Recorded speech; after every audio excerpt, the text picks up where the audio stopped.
Welcome back, everyone, to It Starts With You, the Human Rights and Equity Office's podcast. So we are really happy today to have a special guest, Lucas Andersen, who is the manager of student mental health, is here to talk to us about mental health, what resources are out there. So we're hoping you're really going to enjoy this session. Okay, Lucas, so who's Lucas Andersen? Let's start with that. Who's Lucas Andersen? That's a really great question. Lucas Andersen is a social worker and mental health provider at the school board. Outside of that, I'm a dad. I got two little kids, a 6-month-old Quinn and a 3-year-old Abby, and honestly, they are the loves of my life in many ways, and also keep me going in this work as well too, which is very difficult. It just kind of shows a different side of life and kind of who you're working for as well too.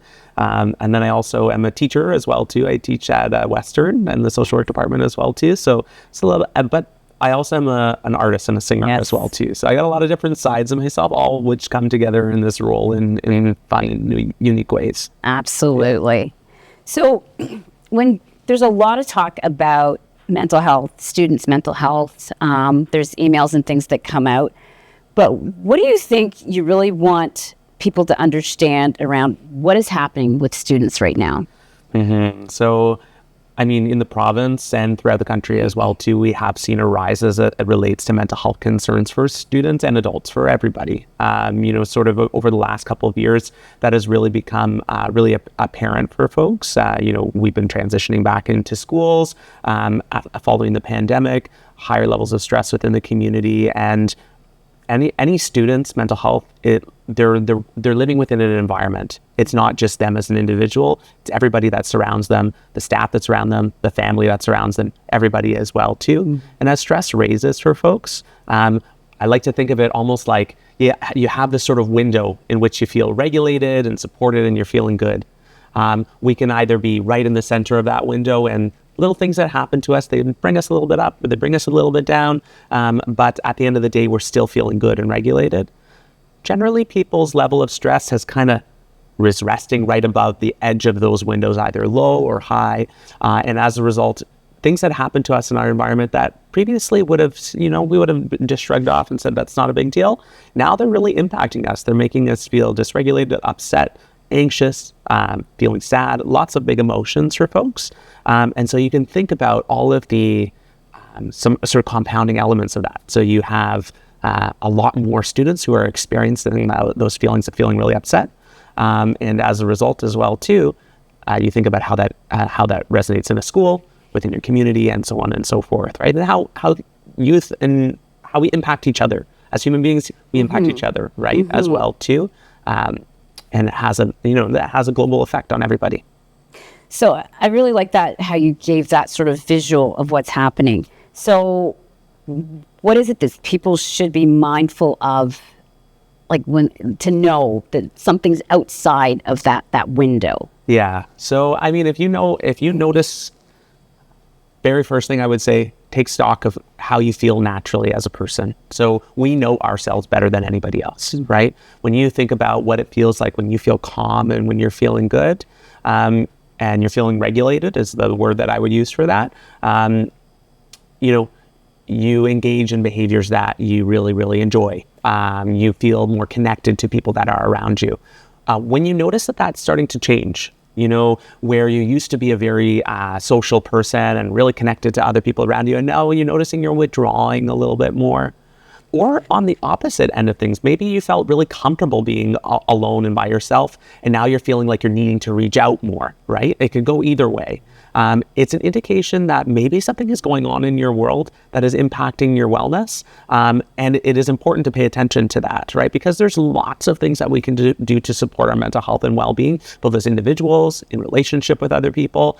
But it is really great when we can notice those signs early on in our journey of our mental distress or those mental health challenges increasing, because our ability to be able to then regulate and calm our bodies down and feel like our normal selves again is that much more likely, as opposed to later down in our journey when we're feeling really, really distressed. It can be harder to pull ourselves out of those moments and feel like we have the capacity and ability to be able to feel regulated, feel calm, feel supported, and all of those things that allow us to live happy, healthy lives. I like that. However, it requires that young person has that self-awareness, or really understands what's happening. So from someone who is sort of possibly working with them or is involved with them in their life, so it could be an educator, a parent, a friend, what might they see that looks like someone might be struggling? Yeah. So, I mean, again, like I will start by saying, for our educators, for our parents, for our friends of those who are struggling, you generally have a sense of what somebody is like when they're having an average day, right? And so one of the biggest things we're looking for are changes in behavior, changes in emotions, changes in how our ability to be attentive or sort of process information. That's the first place to start, because mental health concerns can look so different from person to person. What looks like a mental health concern for one person could look exactly opposite for the person that's beside them, right? And so you're always thinking about, we talk about this idea of a baseline, or where you are kind of when you're in your normal, average, calm state, and then are you noticing changes? However, that is to say, that there are some general qualities that you might notice in somebody who is struggling. So increased levels of anxiety. So feeling really preoccupied or thinking a lot about things that are concerning about the future, really concerning about the past. So if we're really, really stuck on those thoughts, I've heard people refer to them in the past as like sticky thoughts, they stick to us. They're really hard to get unstuck. We try and pull at them. We try and put them over here. We try and use our strategies to be able to stop thinking about them, but we're just thinking about them more and more and more and more and more. So if you notice somebody in your life is doing that, they're really starting to think about a particular anxious thought a lot, it might be more so than they typically are. It might be an indication that they are starting to struggle a bit more as well too. Similarly, so on the other end. So anxious, and then we think about being sad, or sometimes what we call depression, or feeling depressed in the moment, right? That's that low emotional state where we're feeling like it's really hard to be able to get out of bed, be able to do the activities that bring us a lot of joy. We maybe are not engaging in those same activities that bring us joy. So we really love to sing, we really love to dance, we really love this particular class, we really love to be with our friends. All of those things, even though we know those things bring us joy, we find that it's harder and harder and harder to do it. And so you might notice people in your life who typically are really extroverted, or are typically really love to engage in something they're passionate about. And now all of a sudden they're like, it's hard for me to be able to do that. I'm not going to do that today. Maybe I'll do that tomorrow. And that just becomes a cycle onto itself. So as we're noticing people starting to shift from what we typically see for them, that's a good indication that person may be struggling with something that's going on in their life. And again, like the biggest way to know these things is to ask people, right? I'm going to throw something else into the mix now. Absolutely. We're talking about young people, and I have a son who's 14, and hormones comes into this. Yeah. So when you're talking about that, I'm trying to think, okay, was there a time that he wasn't as engaged? There was, and then we had to, and ask the questions, but really had to figure out, okay, is this also just being an adolescent, like being a youth, a young person, and these hormones are happening that adds to it. But what I'm hearing you say is to ask the questions and to sort of figure out what's the baseline. Yeah. So let's just say there is someone that we know, whether we're an educator or whatnot. What kind of questions would you want to ask or to share with people? Because I think that can be really hard. Not knowing how that young person might respond. Absolutely. It's a great question. And I will, start that question by backing up a little bit, talking about like developmental age and changes in the body, right? So we know that for youth who are sort of transitioning into their teenage years, going through puberty, different things like that in their life, there are hormonal changes that happen in people's body.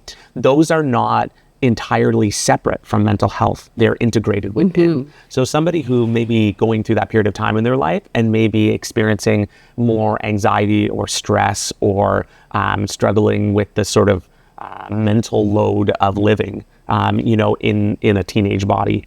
It's just to say like that also impacts their mental health. Right. So it is a good it's a good time period. You might see those changes. That's still a great time period to be able to check it and see how you're doing. It may not necessarily be that they're reaching a critical period of time as it relates to their mental health and well-being, but they might experience some decline as it relates to changes that are happening within their body, and they may need those strategies to be able to regulate that much more as those changes are impacting them. At the end of the day, anxiety, depression, all of these different emotional, they're all chemical responses that are happening in our body that happen for different reasons, and can happen based on environmental factors or biological ones, right? So it is just to say that when we're thinking about, what are the questions we might want to ask somebody, I always think about, even before that question comes. Sometimes we're just seeing somebody like in our school or something like that. Yeah. Like, okay, I got to ask that person a question because I see that they're struggling. I can visibly see it. However, I will say that the work building that place of where we're going to ask and get that honest answer starts earlier. Right. It starts with what I like to call relational deposits, right? Little small acts that you do with that person prior to even the time that you're going to ask that question that builds relationships. So it's almost like you think like a piggy bank, right? When you are building relationships with people, every time you do a little act that builds a relationship, you're putting a little bit into that piggy bank. They're able to build some trust, build rapport. Exactly. Think about, if somebody was going to come and ask you about something vulnerable and personal about your life, would you prefer it be somebody that you don't know or don't have a relationship with, or somebody who cares about you and is going to be open, honest, and responsive to your needs, right? Probably the latter, maybe the first, who knows, but probably the latter, right? So when we're thinking about if we have somebody who we might be concerned about, think about how do you build, even in the calm moments, Right. build those relationships. So when the time comes and you say, hey, how are you doing? You don't just get I'm fine. You get, okay, this is somebody that I can open up to in the moment, and they're going to share a little bit more. And so when we're thinking about those questions, hey, how are you, can go a long way. You might get I'm fine. And you might ask them, hey, how are you the next day? And you might get I'm fine. And you may ask them, hey, how are you on day number 20? And you might get I'm not actually doing so well, and I need some support, right? So persistence, consistency, showing that person that you're emotionally available for them and that you want to listen, not out of obligation, but out of a genuine care. Well, it sounds like relationships, like it comes back to that. So I think just in general, if you have that relationship, which also is going to help, we're talking about students, help that student thrive in general. Yeah. And then because of that relationship was what you're saying, then you can then start to inquire or ask. Yes. And at some point they'll trust you. Yeah. You'll be able to get a genuine answer from that. Yeah. I mean, relationships are always foundational, right? Not all the time do you need to. Sometimes it happens in proximity though as well too. And what I mean by that is that sometimes when people have enough trusted adults in their life or trusted friends in their life, their willingness to be able to open up to you as a stranger may be that much greater, right? Because their internal sense of trust about people is that much greater. So relationships are so key outside of the context of mental health, inside the context of mental health.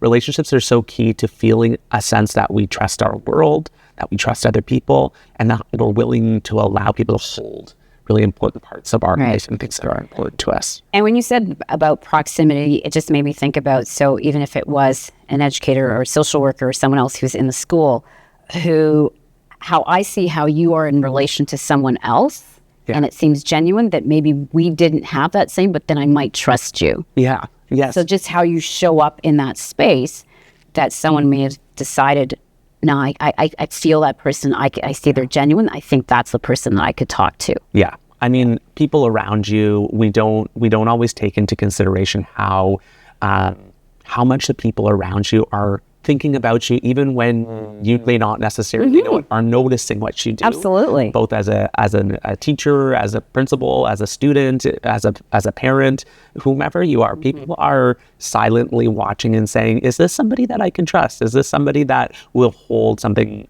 important to me? And I'm going to receive something positive in return from them. And all of those little moments of just being, like of just, in your daily life, showing that care and compassion to others you never realize until the moment that somebody opens up to you who you never thought would, how much that ripple effect happens around you. Absolutely. And people start to trust you as a result. Yeah. So I'm thinking, when you're in the space with someone, how do you feel? Yeah. And even though they might not be directly interacting with you, and how do they act in that space, and how are they engaging with others is huge. Yeah. So, okay. So you're like the manager of student mental health. Yes. Okay. So we've all of this, we know that something's happening possibly. Now what? Yeah. So what I think the huge reason why we wanted you to come on today as well is that there are so many different resources and things that are available to students that most staff might not even know about, or even students. Yeah. It's a tough question, but I will try my best to answer that for you. And I will say that I will break it down into 3 key areas, right? And you can almost think of it like a triangle. Like, if anyone's seen that essential conditions for learning triangle in our schools or around, you think about it like a triangle like that. And these 3 different levels, I think about them as kind of like universal ideas, or things that we can do in our environment that just create happy, mentally healthy spaces. I think about when we notice somebody who is struggling, what is those early signs, early things that we can do? That's that kind of level 2 part of the triangle. And then the level 3 is like, how do we intervene when somebody's really struggling, right? And just like a triangle, the base is the biggest, the middle is slightly smaller, and the top is the smallest, right? So we want to be doing the universal stuff the most, right? Because ultimately it will mean a little bit less. Yes. It will impact the whole triangle. Yeah. So when we're thinking about universal practices, right? This is a really it's interesting to me, and hopefully interesting to our audience members as well. Hopefully interesting to our audience members as well too. But actually, when you look at, so I'm a social worker, right? And I provide clinical counseling to people in different moments, right? When you actually look at what contributes most to success in counseling, treatment outcomes, whatever you want to call it, right? The biggest indicator of success is the relationship that we share with each other. More than any intervention, more than any approach that you use, whatever acronyms you want to throw in front of it, it's about the relationship. And that will be the biggest indicator of success within that environment. There's a lot of research that supports that, right? And so I think, even as a social worker, yes, I bring unique skills to that counseling environment that helps to support somebody. Those are important too. But when I talk about the relationship, everyone is capable of building that with an individual. So I ask people to consider, in a school environment, no matter if you're a student, you're a teacher, you're a principal, whomever you are working in that school environment, or living in that school environment, or going to school in that school environment, think about, how do we build relationships in this space? It's a fundamental skill all of us have. We all do it in our lives. It's about generalizing that and expanding that outwards. So there is a huge amount of resources, huge. I literally say huge, both on our SharePoint, on School Mental Health Ontario, on just in the community of what we know about how to build relationships in schools, whether that is being really intentional within the classroom around community agreements and community circles, providing people an opportunity to talk about different topics together, whether that is about supporting things like mindfulness or group activities. Or I was a student when I was in elementary school. When we got into group activities, I was like, I'm going to hang out in the corner and try and not be in any group. And I can convince the teacher to let me do it by myself. Right. And I know that there's lots of people out there that were that same person as well too. Yes. Until half the class was trying to be on their own group alone.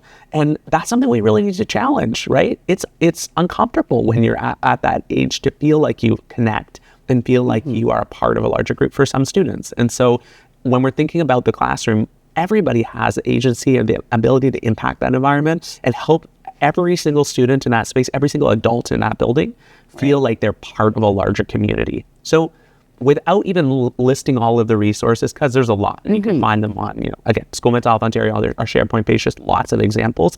I ask our audience to just think, take a moment, think about what it is that really resonates and is important to you when somebody comes to you. What makes you feel safe? What makes you feel connected to that individual? What makes you feel validated, heard, supported? How do you replicate that within your classroom environment, within your school environment, with your peer groups, with your family? It will be the biggest difference in somebody's mental health and well-being. And then when we notice that somebody is struggling, learning those skills. Again, we have lots of resources for those as well too. I think about our one call resource from School Mental Health Ontario that's just around really noticing when somebody is away from that baseline or that place of regulation, noticing, getting them connected to support, seeking help, and asking those intentional questions to get that person to that next step. And I think about how learning those skills and being able to just kind of memorize them and think about, okay, what are those key questions? How are you doing? How can I help you? How can I support you? I've noticed this about you. And getting then people connected to support. And then when you need to, we have school counseling staff, we have social work staff, we have mental health professionals that are in our schools that can support, and we have those resources in the community as well too that help to create spaces for people who are struggling in the moment to be able then to build those skills for regulation so that they can come back into their school environment and feel like they can be a part of that community.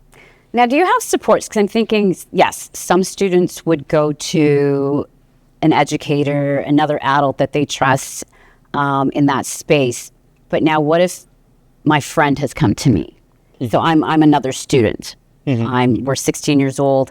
I think there's something happening here. What are there supports for me to support my friend, or what suggestions would you give for that student of how they could support their friend? Absolutely. So, I mean, fortunately, right now within elementary and secondary school, built into our physical health and education curriculum are opportunities to learn about both how to notice struggles for ourselves. So that's a really important first step. Right. How do we know when we're struggling? Because our ability to build empathy with people first comes from a place of understanding ourselves, right? So I always think for our students, for our anybody, staff, parents, doesn't matter who you are, understanding yourself, a really great first step. Taking some time to reflect on who I am, how I feel, and when am I not feeling like my typical self. From there, within our curriculum, we actually have opportunities for students to learn about how to support a friend. And what we cover in those areas about how to support a friend really focuses on, again, being able to, one, notice the signs yourself, notice and build those skills for being able to check in with your friends. So again, it's about challenging some of those maybe norms we have in our peer groups that we don't necessarily talk about our feelings, and being willing to say, hey, I noticed that you seem off. Like you don't seem like your typical self today. I care about you and I just kind of want to know what's going on. That goes a long way. And people at first your friends might feel really awkward about that comment because they're like, what is this person doing to asking this? I've never had this question to me before. But know that deep down that is coming from a place like people need to build the skill of receiving those questions as well too. And the more you ask them, the more you check in with your peers, the more you're going to get honest answers. I think it's really important. Like one thing I really want to stress for students supporting each other. In some ways, they're the best folks to support each other because they're peers and they know each other better. They have a shared identity as students and as children and youth to be able to build that relationship and feel like there's safety in that. There comes a point, though, as friends, and this goes for adults as well, too. I was just going to say. It doesn't matter who you are. Where you notice that somebody is struggling to a point that you are not their therapist. Exactly. You're not that person for them to keep them safe in that way. You are the person that helps to get them connected to support. And that's a really important message here is that it's about noticing when our friends are struggling, noticing what they're like when they're calm, noticing when they're not in that place, and noticing and then being able to ask them how they're feeling, and then being able to get them connected to support. It is okay when somebody is really struggling and you're concerned about their well-being to inform somebody like a trusted adult in your building, to be able to inform somebody that this person is struggling and that they need support. It may, in the moment, rupture that relationship. And that person may feel like, why did you tell Right, you betrayed me, right? Exactly. Yeah. But when we think about that person's safety and we think about that person's health and well-being, that opening that door starts with making sure that person is connected with somebody who's going to get them to the right destination and is going to make sure that they're safe at home, make sure that they're safe at school, and make sure that they have the resources that they need to be able to thrive. And it can be hard to get to the place where you're there to receive that. And so as friends, sometimes we make tough choices to be able to support our friend's well-being as opposed to do what our friend wants because is wanting in that moment as opposed to what they're needing in that moment, because we really care about maintaining and sustaining that relationship. Relationships get deeper, in my opinion, and what I've noticed, relationships get deeper in the moments where there's something that happens that ruptures our relationship, and then we come back. So how do we repair that? Exactly. And then we'd be stronger than we were before. Yeah, exactly. Okay. No, that was really good. I think the big thing as well is that it's not just, we're just saying, because you're an adolescent, you're a youth, this is why you shouldn't be shouldering all of this with your friend. Because even as adults, we're like, okay, this is beyond me. So I really think that you're going to need to talk to somebody else who's a professional. Yeah. We've already talked about if you can talk to your friend, if you do talk to an adult that you trust, but really as far as what's available. So what can students or staff access? Like what's the supports? Because some people might not even know that. I know even for staff, some don't know what's in their benefits. Yeah. For students, they don't necessarily know, aside from talking to that specific adult, what's available as far as support. It's a really great question. And I know that within the context of my role, something that is really important to me is really emphasizing, I really want everybody to know how they get to that first step, right? Because from that first step, you're going to have people along the way that are going to support you with step number 2, 3, 4, and 5. But it's just to say that getting to step number 1 is sometimes the hardest. So I think if you're a student, it's really important to consider who in your school is a trusted adult for you. We, in every school, have a social worker, and many of our schools have a school support counselor. Both of them provide mental health support and mental health counseling. You may not know who that person is because you've never engaged with them personally. And that's okay. The important piece is, how do we get to somebody who's an adult in the building in which we trust? Or how do we have that conversation with our family where we feel comfortable to do so? Whomever we feel like we can connect with, that person is going to be able to get us to the next person. So as I always think about that concept of a caring adult. So let's just say I don't have that. Okay. Like I go about my day, I might have some friends, but as far as a teacher, someone, I haven't really connected with them to feel comfortable. So, and I know there's a social worker, I don't know who they are. So how could I, as the student, sort of seek that out for myself? Yeah, so both for many of our elementary school students and our secondary students, and I will say especially like our secondary students as well too, who may feel at their current age that they feel more comfort in being able to go directly to that social worker or that school counselor. It's in many of our secondary schools and in our elementary schools, that school counselor or social worker is in the building at different times throughout the week. I think it's about being able to, hopefully there is some sort of poster or advertisement within the school space, maybe on a frequented bulletin board within the school that says, here are supportive adults within our building. Who's our social worker? Who's our guidance counselor? Who's our learning support teacher? Any of those people are people who provide that access to support. Right. But a student can, go to a social worker or a school counselor within their school and say, hey, I'm struggling, I might need some support, I would like somebody to talk to. And that person can get them connected to support directly as well too. So you don't have to go through the teacher, you don't have to go through the principal to be able to do that. I also really, really strongly encourage, I know everyone's situation is a bit different, but I do really strongly encourage students to make that connection with their family where they can, because your family, your parents, older siblings in your life are able to help navigate those next steps to being able to get connected to support with the school. And having that sort of wraparound support, I'd like to say, like everybody's kind of wrapping around you, is a great way to be able to access support. So either go to the person directly in your school, go to a trusted adult that you have in the building, or speak with your family around being able to access those services. They can connect with the school, and that referral can go up, and you can see that person directly. Yeah, because I really was a little bit concerned about that, just because sometimes depending on how mental health is viewed at home, that might not be the first step. Yeah. So really wanting that person who that might not be their first step and they're not really connected, that they can somehow seek out the social worker directly. Yes, and that is always a possibility. And I know there are many different dynamics with our home environment, but it is just to say that it is also true that sometimes the people who are closest to us are not the people that are the first people that we're going to disclose vulnerable information to, because they know us in a particular way. Right. We might have a particular feeling about sharing that information with them. And so sometimes that level of distance of, this is a school counselor in my school, or this is a social worker in my school, this is a trusted adults within my school, but they're not so enmeshed or deeply connected to my life. Sometimes you're the safest person to be able to talk to in that moment, or the most comfortable person to be able to talk to in that moment. Yeah. And that's okay as well too, right? And so that can always be a starting place. And you might find yourself in a point of time in your life where you want to share that information with your family. But that doesn't always necessarily need to be the first step to get access to support for many of our students in schools. Mm-hmm. Absolutely. Okay.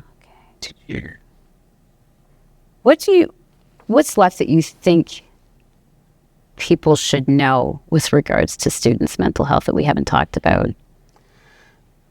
You know, I always think, like, I think right now a lot of folks through social media or through different spaces are seeing more examples of mental health concerns within our community. I know I see it all the time on social media. I see different examples of distressing content in different ways.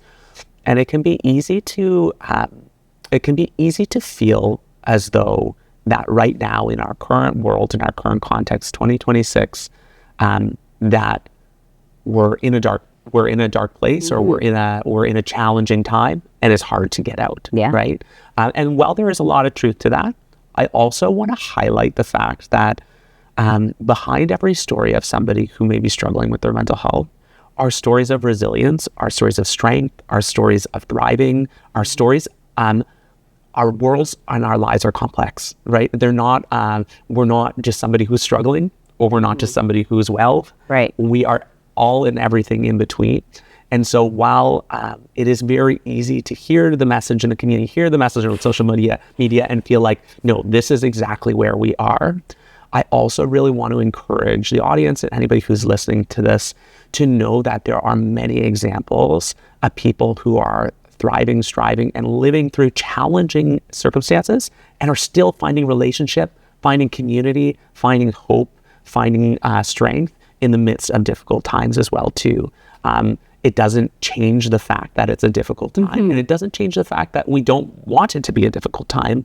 But I think it is, we always need to have that message of hope in our hearts as well too, as we're thinking about mental health and well-being, because life is a dynamic experience. It has many ups and downs, and we might be living through a down, but there will come a time in which people in your life today, tomorrow, the next day, and the next year, in the next 10 years, there will become many moments where you're feeling that things are going really well for you, or times when you're feeling down, and that's okay.